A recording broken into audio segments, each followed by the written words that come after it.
Chapter 23. O Lord, Father, and Governor of all my whole life, leave me not to their counsels, and let me not fall by them. Who will set scourges over my thoughts, and the discipline of wisdom over mine heart, that they spare me not for mine ignorances, and it pass not by my sins? Lest mine ignorances increase, and my sins abound to my destruction, and I fall before mine adversaries, and mine enemy rejoice over me, whose hope is far from thy mercy.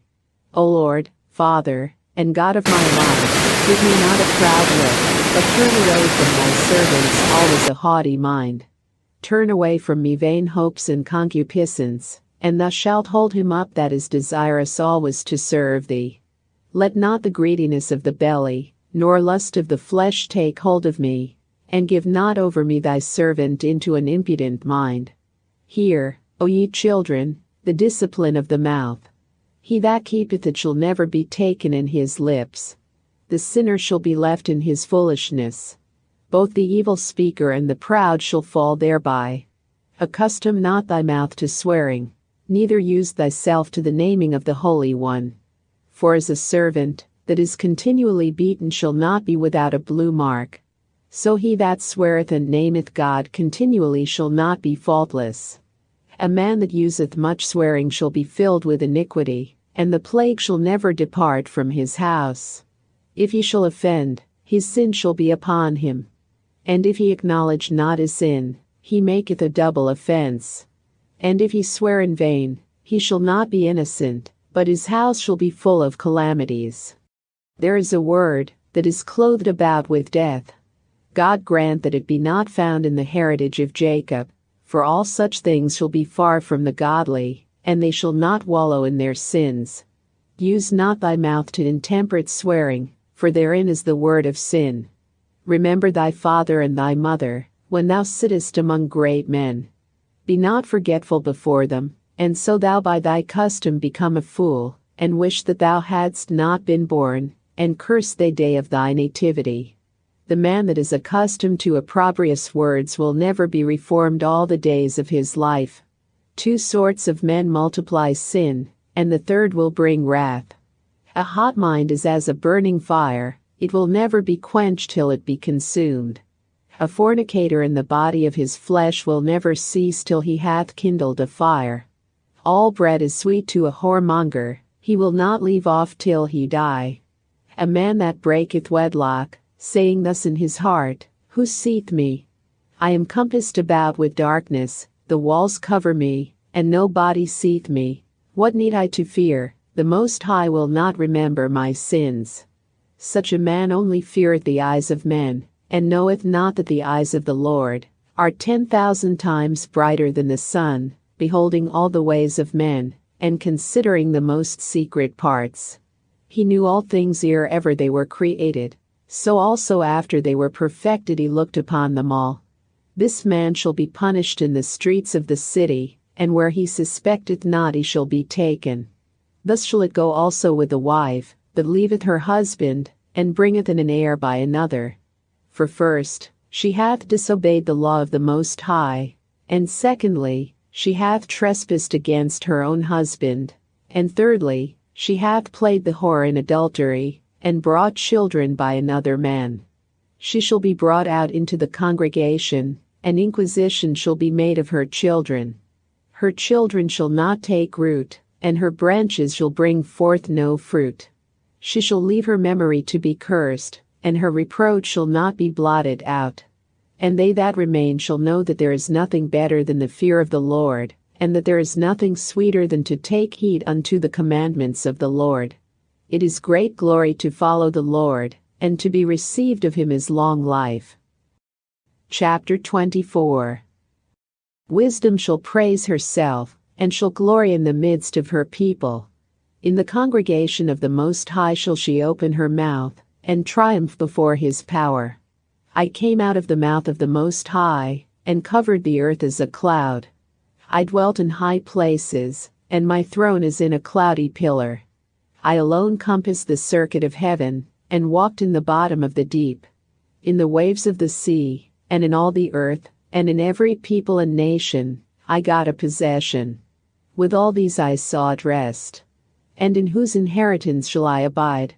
So the Creator of all things gave me a commandment, and he that made me caused my tabernacle to rest, and said, Let thy dwelling be in Jacob, and thine inheritance in Israel. He created me from the beginning before the world, and I shall never fail. In the holy tabernacle I served before him, and so was I established in Zion. Likewise in the beloved city he gave me rest, and in Jerusalem was my power. And I took root in an honorable people, even in the portion of the Lord's inheritance. I was exalted like a cedar in Libanus, and as a cypress tree upon the mountains of Hermon. I was exalted like a palm tree in En-Gadi, and as a rose plant in Jericho, as a fair olive tree in a pleasant field, and grew up as a plane tree by the water. I gave a sweet smell like cinnamon and aspalathus, and I yielded a pleasant odor like the best myrrh, as galbanum, and onyx, and sweet storax, and as the fume of frankincense in the tabernacle. As the turpentine tree I stretched out my branches, and my branches are the branches of honor and grace. As the vine brought I forth pleasant savor, and my flowers are the fruit of honor and riches. I am the mother of fair love, and fear, and knowledge, and holy hope. I therefore, being eternal, am given to all my children which are named of him. Come unto me, all ye that be desirous of me, and fill yourselves with my fruits. For my memorial is sweeter than honey, and mine inheritance than the honeycomb. They that eat me shall yet be hungry, and they that drink me shall yet be thirsty. He that obeyeth me shall never be confounded, and they that work by me shall not do amiss. All these things are the book of the covenant of the Most High God, even the law which Moses commanded for an heritage unto the congregations of Jacob. Faint not to be strong in the Lord, that he may confirm you, cleave unto him. For the Lord Almighty is God alone, and beside him there is no other Savior. He filleth all things with his wisdom, as Pison and as Tigris in the time of the new fruits. He maketh the understanding to abound like Euphrates, and as Jordan in the time of the harvest. He maketh the doctrine of knowledge appear as the light, and as Gion in the time of vintage. The first man knew her not perfectly. No more shall the last find her out. For her thoughts are more than the sea, and her counsels profounder than the great deep. I also came out as a brook from a river, and as a conduit into a garden.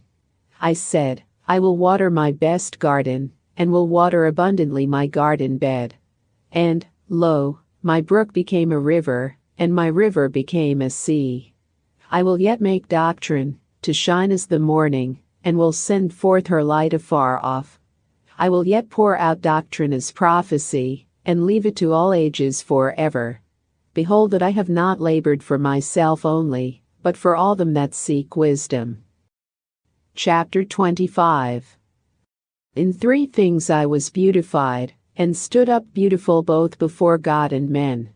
The unity of brethren, the love of neighbors, a man and a wife that agree together. 3 sorts of men my soul hateth, and I am greatly offended at their life. A poor man that is proud, a rich man that is a liar, and an old adulterer that doteth. If thou hast gathered nothing in thy youth, how canst thou find anything in thine age? O how comely a thing is judgment for gray hairs, and for ancient men to know counsel! O how comely is the wisdom of old men, and understanding and counsel to men of honor! Much experience is the crown of old men, and the fear of God is their glory. There be 9 things which I have judged in mine heart to be happy, and the 10th I will utter with my tongue. A man that hath joy of his children, and he that liveth to see the fall of his enemy. Well is him that dwelleth with a wife of understanding, and that hath not slipped with his tongue, and that hath not served a man more unworthy than himself. Well is him that hath found prudence, and he that speaketh in the ears of them that will hear. O how great is he that findeth wisdom, yet is there none above him that feareth the Lord. But the love of the Lord passeth all things for illumination. He that holdeth it, whereto shall he be likened? The fear of the Lord is the beginning of his love. and faith is the beginning of cleaving unto him. Any plague, but the plague of the heart, and any wickedness, but the wickedness of a woman, and any affliction, but the affliction from them that hate me, and any revenge, but the revenge of enemies. There is no head above the head of a serpent, and there is no wrath above the wrath of an enemy. I had rather dwell with a lion and a dragon, than to keep house with a wicked woman. The wickedness of a woman changeth her face, and darkeneth her countenance like sackcloth. Her husband shall sit among his neighbors, and when he heareth it shall sigh bitterly. All wickedness is but little to the wickedness of a woman. Let the portion of a sinner fall upon her. As the climbing up a sandy way is to the feet of the aged, so is a wife full of words to a quiet man. Stumble not at the beauty of a woman, and desire her not for pleasure. A woman, if she maintain her husband, is full of anger, impudence, and much reproach. A wicked woman abateth the courage, maketh an heavy countenance and a wounded heart. A woman that will not comfort her husband in distress maketh weak hands and feeble knees. Of the woman came the beginning of sin, and through her we all die. Give the water no passage, neither a wicked woman liberty to gad abroad. If she go not as thou wouldest have her, cut her off from thy flesh, and give her a bill of divorce, and let her go.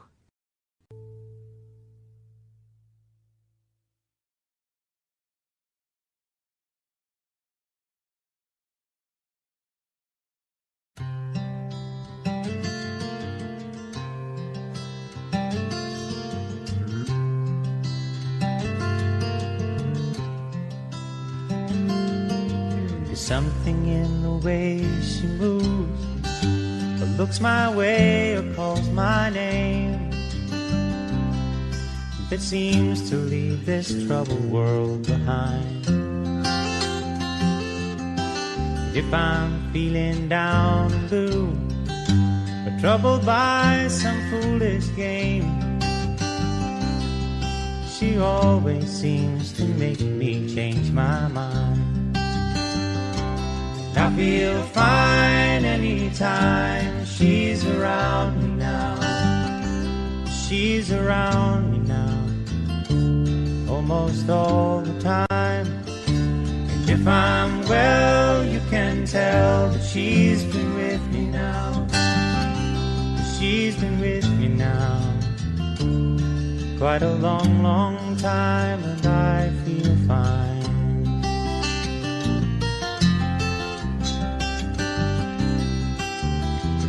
Every now and then the things I lean on lose the meaning, and I find myself careening in places where I should not let me go.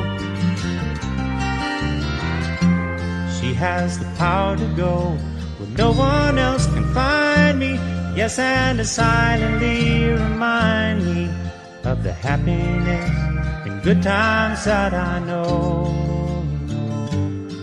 Well, I said I just got to know them. It isn't what she's got to say, or how she thinks, or where she's been.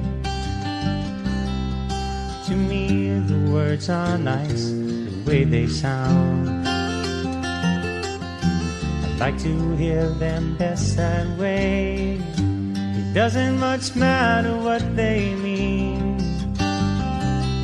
but she says they're mostly just to calm me down. I feel fine anytime she's around me now.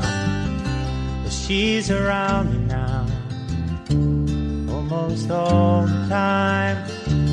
If I'm well, you can tell that she's been with me now. She's been with me now quite a long, long time. Yes, and I feel fine.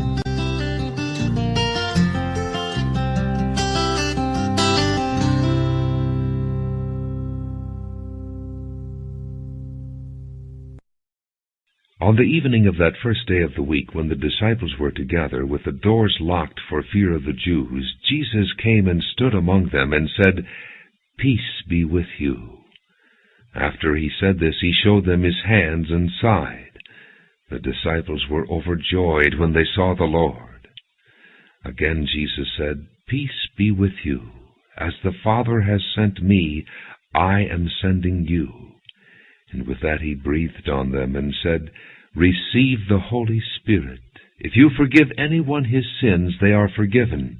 If you do not forgive them, they are not forgiven." Now Thomas, called Didymus, one of the 12, was not with the disciples when Jesus came. So the other disciples told him, "We have seen the Lord."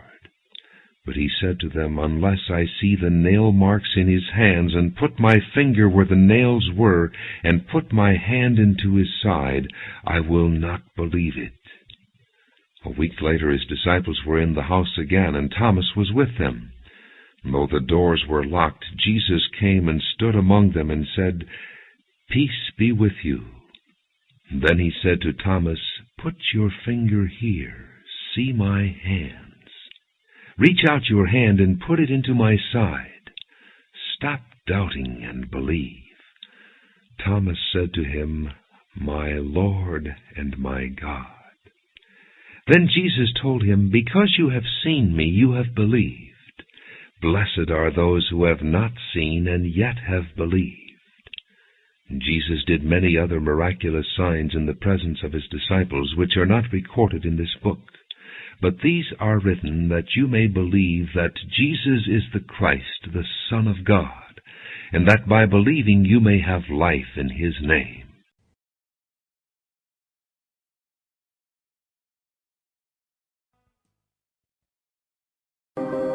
Tests and trials, love renew.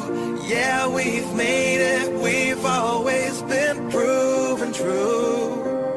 We've always been proven true.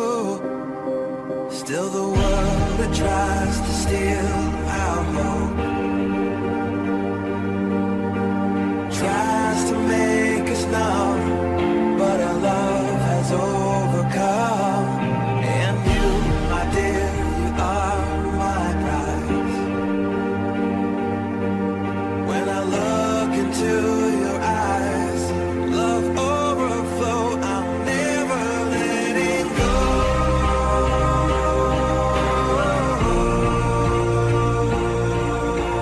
All my life I give to you. Love breakthrough, I'm never letting go.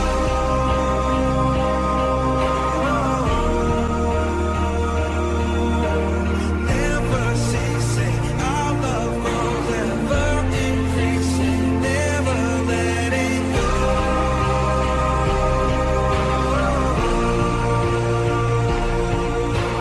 All my life I give to you. Love breakthrough, I'm never letting go.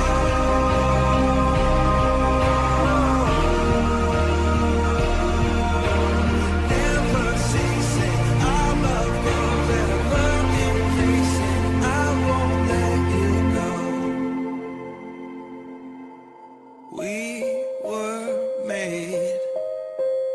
We were made for each other.